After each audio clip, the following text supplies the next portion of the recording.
Hello दोस्तों, अपोथेरी Prince का एक और एपिसोड आ चुका है। पिछले एपिसोड के अंत हम देखा था जो एंड्रयू है वो एक अंडरग्राउंड जगह पे आता है। ये एक अंडरग्राउंड एरिना है जहाँ पर काफी सारे लोग एक फाइट को देखने के लिए आए होते हैं और मेनली ये लोग एक स्पेशल बंदे डामेन से मिलने के लिए आए जो कि बहुत ज्यादा ताकतवर है। उसकी जगह पर एंट्री होती है और जहाँ पता चलता है उसकी फाइट इस समय एक ऑक्स से होने वाली है, एक बहुत बड़ा मॉन्स्टर जो कि किसी को भी एक अटैक में खत्म कर सकता है। इस समय एंड्रयू भी इस जगह मौजूद है। जब उस मॉन्स्टर को उस जगह पे देखता है कि एक छोटा सा ह्यूमन इतने बड़े मॉन्स्टर से फाइट करने वाला है, उसके पांव बुढ़ते से कांपने लगते हैं। बेरूस खत्म उस समय मौजूद होता है। वो भी क्या लगता है ये किस तरह की जगह है, ये किस तरह के लोग हैं जो किस तरह की फाइट को एंजॉय कर रहे हैं और ये किस तरह की फाइट है। एक छोटा सा इंसान किस तरीके से इस मॉन्स्टर से फाइट करेगा। क्या यहाँ पर इस इंसान को किस तरह की सजा दी जा रही है जो कि इस मॉन्स्टर के हाथों से मारा जाने वाला है। ये मॉन्स्टर तो जिंदा खा जाने वाला है। एंड्रयू इस समय बेरू को शांत रहने के लिए कहता है। इसके बाद फाइट शुरू हो जाती है। एंड्रयू को पूरी उम्मीद है इस फाइट का रिजल्ट काफी शानदार होने वाला है, लेकिन असल में रिजल्ट तो कुछ होता ही नहीं है। फाइट के नाम पर यह केवल एक मजाक है। वो और पूरी ताकत से डामिन को प्रोटेक्ट करने की कोशिश करता है, लेकिन कुछ भी रिजल्ट नहीं निकलता।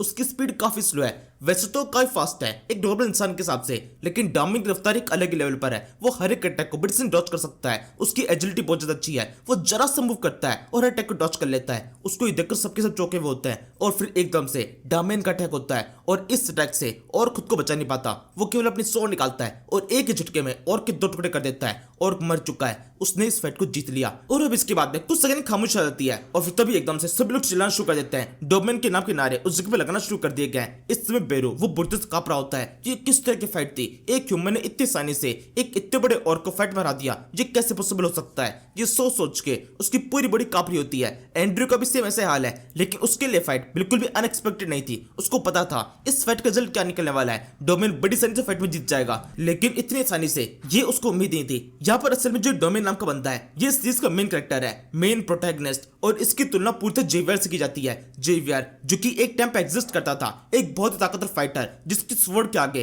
कोई बंदा उसके सामने टिक नहीं सकता था। ड्रैगन्स तक को उसके सामने हार माननी पड़ती थी। इसकी तुलना जेवियर से की जाती है। तो अपने आप में इस बंदे को ताकतवर तो होना ही था, कोई और बिल्कुल भी उसके सामने टिक नहीं सकता। अब इसके बाद वो करने का टाइम हो चुका है जिसके लिए एंड्रयू इस जगह पर आया था। वो तुरंत ही डामिन के पीछे करना शुरू कर देता है। अपने साथ बेरू को भी इस जगह पर लेके जाता है। यहाँ पर सामने की तरफ डोमेन का कमरा है जिसके बाहर एक बंदा खड़ा हुआ है जो किसी को भी नजर से रोक रहा होता है। जब एंड्रयू उसके पास पहुंचता है वो उसको भी रोकने की कोशिश करता है, लेकिन एंड्रयू ने उसको एक बड़ी सी सोने की ईंट दे दी है जिसके साथ वो तुरंत ही शांत जाता है और एंड्रयू को अंदर एंट्री मिल जाती है। वो जैसे अंदर जाता है उसकी नजर पड़ती है जो डामिन है वो अपने चेहरे के ऊपर जो खून लगा हुआ है और का खून उसको साफ कर रहा होता है। उसकी नजर एंड्रयू के ऊपर पड़ चुकी है। एंड्रयू उसको तो बड़ा शुगर देता है। इस समय उसका लीवर उसको जवाब दे रहा होता है, ये तुम क्या कर रहे हो, मुझे बहुत घबराहट हो रही है। असल में एंड्रयू खुद बहुत ज्यादा घबरा रहा है और उसके पेट से अजीब सी आवाज आ रही होती है। इसके बाद सीधे मेडिसिन के पास जाकर उसको उठा लेता है और फिर कहने लगता है ये मेडिसिन ये तो एकदम बेकार है। असल में ये वो मेडिसिन है जो कि डोमेन अक्सर यूज करता है अपने किसी भी दर्द को मिटाने के लिए। ये एक पेन किलर है जो कि बॉडी के ऊपर काफी नेगेटिव इफेक्ट डालती है। वह कहने लगता है तुम्हें इस तरह की दवाई को बिल्कुल भी यूज नहीं करना चाहिए। इस तरह धीरे करके तुम्हारी बॉडी पूरी तरह सुन पड़ जाएगी और तुम बहुत ज्यादा बीमार हो जाओगे।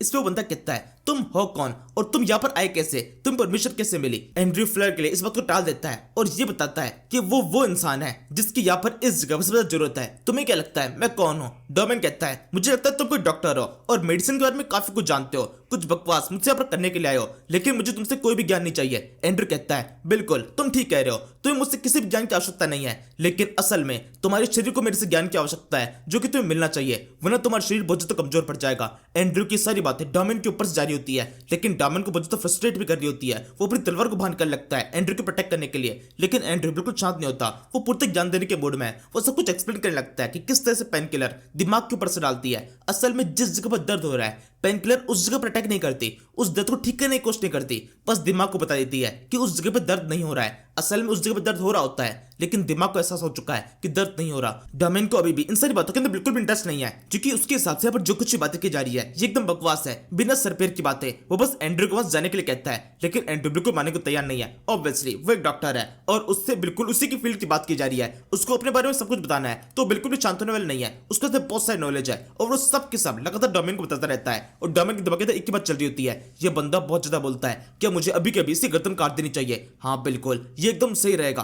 फिर एकदम शांत हो जाएगा।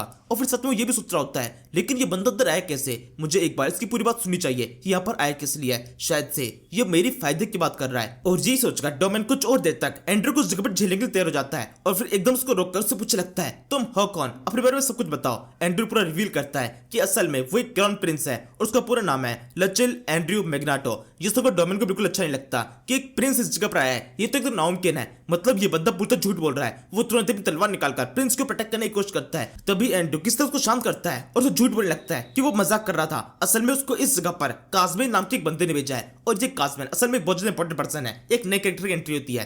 काजमेन वो पर्सन है जो कि डोमेन और जो इतने सारे स्टेडियम्स होते हैं उनके बीच में आता है। वो असल में एक दलाल की तरह है जो कि इस तरह के फाइटर्स को अलग अलग स्टेडियम में तो लेके जाता है। तो काजमेन जो डोमेन है उसके लिए बहुत ज्यादा इंपॉर्टेंट पर्सन है। और जब अब यहाँ पर काजमेन का नाम ले लिया गया है तो ये एंड्रयू जो कि इस जगह पर आया है वो भी डोमेन के लिए काफी ज्यादा इंपॉर्टेंट बन जाता है। एंड्रयू को बताने लगता है कि जो काजमेन से कहा गया था उसको जो कंप्लेन की गई थी कि डोमेन के पास से पेन किलर खत्म होने वाली है तो उसके बारे में एंड्रयू को बताया गया और एंड्रयू इसी वजह से इस जगह पर आया है उस प्रॉब्लम को ठीक करने के लिए। इस समय एंड्रयू ने काफी अच्छे तरीके से अपने नॉलेज का यूज किया है। असल में काजमेन नाम कोई बंदा एंड्रयू कभी भी नहीं मिला, बस उसने यहाँ पर उसका नाम का यूज किया है ताकि ठीक तरीके से इससे कम्युनिकेशन किया जा सके। इसके बाद में आगे बात बताई जाती है जो पेन किलर है वो खत्म हो चुकी है। काजमेन के पास में भी इस तरह के और पेन किलर्स नहीं है तो कुछ और तरीका निकालना पड़ेगा ताकि डोमेन का जो दर्द है उसको कम किया जा सके। तो डोमेन तरीका पूछने लगता है क्योंकि अभी इस समय वो बहुत ज्यादा दर्द में है क्योंकि वो एक फाइटर है, कई बार फाइट करता रहता है। उसकी बॉडी के ऊपर काफी सारे घाव है और वो सारे घाव उसको बहुत ज्यादा दर्द दे रहे हैं। ये पेन किलर ही थी जो कि उसकी दर्द को ठीक कर सकती थी लेकिन अब ये भी खत्म होने वाली है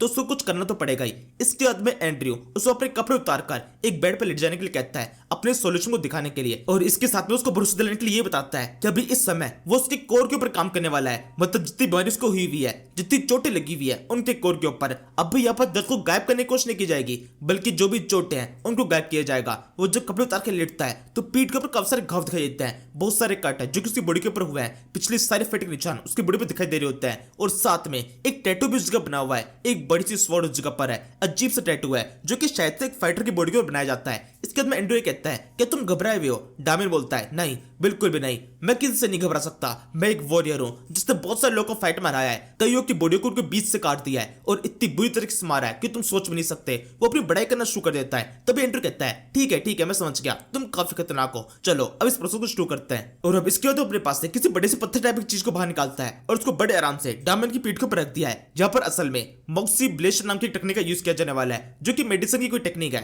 जिसके बारे में केवल एंड्रयू जानता है। वो उसके बारे में बात करने लगता है इस टेक्निक से तुम काफी तक ठीक हो जाओगे, तुमने बिल्कुल भी आज से पहले इस तरह का तरीका नहीं देखा होगा। ये कि एंड्रयू एक मशाल को उस जगह पर लेके आया होता है। देखने से लग रहा है जैसे वो अभी डोमेन को जलाने वाला है और बिल्कुल ऐसा होने ही वाला है। अभी इस समय डोमेन की पीठ के ऊपर जो पत्थर रखा हुआ है वो असल में एक वोल्केनो टाइप का है और जैसे ही उस आग को उस पत्थर के पास में लाया जाता है उसको तो बहुत तेज आग निकलने लगती है। पत्थर एक वोल्केनो की तरह जलना शुरू कर देता है और इससे डोमेन की दर्द होना शुरू हो चुका है। अभी कुछ सेकंड पहले तक एक वॉरियर था लेकिन अभी इस समय उसका इतना दर्द हो रहा है वो जोर से चीखना शुरू कर देता है। उसकी चीखें बाहर तक सुनाई दे रही है। बाहर के साइड में बेरू और साथ में एक गार्ड खड़े हुए हैं जो कि सारी चीखों को सुन रहे होते हैं। तभी एकदम से डोमेन पूरी तरह शांत जाता है। असल में ये इस वजह से हुआ है क्योंकि एंड्रयू के पास जाकर उसको चिढ़ा रहा होता है। अभी कुछ मिनट पहले तुम वॉरियर थे, तुम कह रहे तुम्हें बिल्कुल भी घबराहट नहीं होती और ना ही तुम्हें दर्द होता है, तो अब क्या हुआ, तुम तो एक बच्चे की तरह चीख रहे हो। और जिस सुनकर डोमेन एकदम पूरा शांत जाता है। जितना भी दर्द उसको हो रहा हो वो साइड को सहन कर रहा होता है, बिल्कुल भी चीख के बाहर निकल नहीं देता। और अब इसके बाद में एक बड़ी चीज रिवील होती है। असल में यहाँ पर जो डोमेन मौजूद है इसकी पीठ के ऊपर जो निशान है वो उसे एक वॉरियर नहीं बल्कि एक स्लेव बनाता है। उसका मतलब है ये किसी और का गुलाम है। इस निशान के कारण कोई और इसकी बॉडी को कंट्रोल कर सकता है। कंट्रोल करना मतलब ऐसा नहीं एक कठपुतली की तरह है। कंट्रोल करने का मतलब ऐसा है वो जैसा चाहे वैसा काम इसको करने के लिए कह सकता है और इसको बिल्कुल वैसा ही करना पड़ेगा। और किसी भी फाइट के अंदर वही नतीजे दिखाई देते हैं जो कि ये चाहते हैं, मतलब इसके लीडर चाहते हैं। यहाँ पर इसका लीडर कामिन है जो कि इसको अपने हिसाब से किसी भी तरह काम करने के लिए कहता है और इसी वजह से इसकी बॉडी के ऊपर निशान हो चुका है कई बार फाइट के अंदर हारने के कारण और जबरदस्ती हारने के कारण। और इसके अलावा कुछ और चीजें भी होती है जैसे किसी और ने अगर इसकी बॉडी को कंट्रोल करके रखा है तो उसकी बॉडी के अंदर बहुत ज्यादा दर्द होगा जो कि उस फाइट के समय दिखाई नहीं देगा लेकिन फाइट के बाद में उसके इफेक्ट दिखाई दे रहे होते हैं। और इसी वजह से डोमेन को सारी पेन किलर लेनी पड़ती है ताकि उस दर्द को कम किया जा सके। और इस चीज से उन डीलर्स को बिल्कुल फर्क नहीं पड़ता बल्कि डीलर खुद से अपनी तरफ से पेन किलर को प्रोवाइड कर रहे होते हैं जो कि धीरे धीरे करके उन फाइटर्स की बॉडी के ऊपर एक नेगेटिव इफेक्ट डालते हैं। लेकिन उनको बिल्कुल भी चिंता नहीं है। उनके हिसाब से एक फाइटर फाइट करेगा, दर्द होगा, तब पेन किलर ले लेगा, फिर दोबारा फाइट और फिर दोबारा दवाइयां। इस तरह से इस लूप चलता रहता है। लेकिन अब फाइनली एंड्रयू ने कम से कम एक फाइटर को इस लूप से फ्री कर दिया है। वैसे जब एंड्रयू सब कुछ कर रहा है तो वो खुद भी संत के जैसे बैठा हुआ नहीं होता। उसके चेहरे के ऊपर एक इविल सी स्माइल होती है। उसने ये सब कुछ समाज सेवा के लिए नहीं किया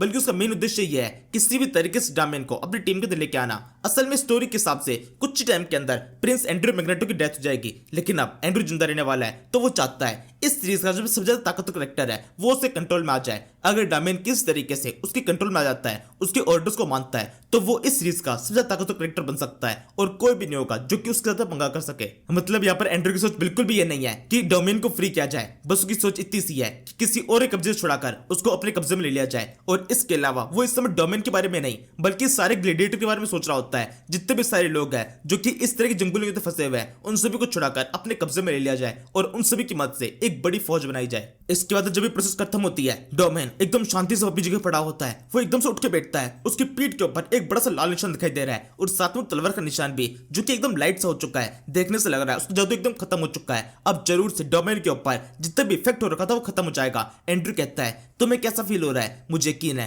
तुम अपने दर्द से कब्ज राहत महसूस कर रहे होंगे। और इस समय जो डामियन है वो एकदम शांति से अपनी जगह बैठा हुआ है, उसको कब्जा हल्का सा फील हो रहा है। वो उससे कहता है हाँ बिल्कुल, ये काफी शानदार है, ऐसा लग रहा है जैसे कई सालों से मैं किसी और कब्जे में था और अब फाइनली अपनी खुद की बॉडी को मूव कर पा रहा हूँ, खुद की बॉडी को फील कर पा रहा हूँ। ऐसा मैंने कभी भी काफी टाइम से फील नहीं किया है, बहुत साल बाद में इतना अच्छा महसूस कर पा रहा हूँ। इसके बाद में एंड्रयू एक अच्छे डॉक्टर की तरह उसको कब से इंस्ट्रक्शन देता है कि अगले कुछ टाइम तक फाइट मत करना, ऑयली फूड मत खाना और इसी तरह कब से इंस्ट्रक्शन। और इस पे डामियन रिप्लाई करता है कि ये चीज पॉसिबल नहीं है, खाना वाना तो छोड़ा जा सकता है लेकिन फाइट कर देना छोड़ देना वो बिल्कुल पॉसिबल नहीं है, क्योंकि इसको ऊपर से ऑर्डर लेने पड़ता है और ऊपर से ऑर्डर बिल्कुल भी नहीं मिलेंगे। डामियन बिल्कुल भी इस चीज के लिए नहीं मानने वाला कि डामियन किसी फाइट के अंदर ना उतरे, उसको ना चाहते हुए फाइट के अंदर उतरना पड़ेगा। और इस पे एंड्रयू बताता है जब तुम्हें किसी की बात मानने की जरूरत नहीं है, आज के बाद में तुम फाइट नहीं करोगे और इसका बंदोबस्त मैं करूंगा, मैं सब देख लूंगा कि कोई तुम जबरदस्ती फाइट ना करा पाए। और ये कहते हुए एंड्रयू बहुत ज्यादा कॉन्फिडेंट है। डामियन दोबारा सवाल करता है तुम हो कौन? और एंड्रयू कहता है मैंने तुमसे पहले कहा था मैं हूं क्राउन प्रिंस लचिल एंड्रयू मैग्नेटो और अब से तुम मेरे साथ में हो। और ये सुनने के साथ में डामियन को क्यों विश्वास हो जाता है कि हाँ सच में उसके सामने एक क्राउन प्रिंस खड़ा हुआ है। उसको सामने की तरफ एक उम्मीद की किरण दिखाई दे रही होती है कि वो फाइनली इस सबसे बाहर निकल सकता है। फिर वो उससे कहता है तुम मुझसे क्या चाहते हो? मुझे पूरा यकीन है अगर तुम एक प्रिंस हो तो बिना अपने मतलब के मेरी मदद करने की कोशिश नहीं करोगे। और अब इसके बाद में एंड्रयू अपना असली रंग दिखाई देता है। वो उससे कहता है कि अब से तुम केवल मेरी बात को मानोगे। मैं चाहता हूँ जब तक मैं खुद से तुम्हें बुलाने के लिए ना आ जाऊं तब तक तुम केवल इसी रूम के अंदर रहोगे। ये रूम तुम्हारे लिए पूरा सेफ रहेगा, बाहर की तरफ चाहे तुम्हें कितना भी शोर सुनाई दे तुम्हें बिल्कुल बाहर निकलने की कोशिश नहीं करनी है। वो सवाल करता है लेकिन क्यों? एंड्रयू कहता है क्यों क्या मतलब है? मैंने तुमसे कहा ना, तुम्हारा प्रिंस तुमसे ही कह रहा है अपने रूम के अंदर पड़े रहना, बिल्कुल बाहर निकलने की कोशिश मत करना। और अब की बार डामियन इस बात को मान जाता है। और अब इसकी कुछ टाइम बाद में हम एंड्रयू को बेरू के साथ दिखते हैं जो कि जल्दीबाजी में कहीं पर जा रहे होते हैं। और बेरू सवाल करता है ये किस तरह की आवाज जो कि अंदर तरफ से आ रही थी, आप किस तरह ट्रीटमेंट को फॉलो करने की कोशिश कर रहे थे और आपने उस बंदे से बात क्या की? एंड्रयू के पास में इस समय किसी भी तरह की जवाब देने का टाइम नहीं है। वो उस बेरू को एक बात बताता है कि यहाँ पर इस जगह पर वो दो काम करने के लिए आए थे।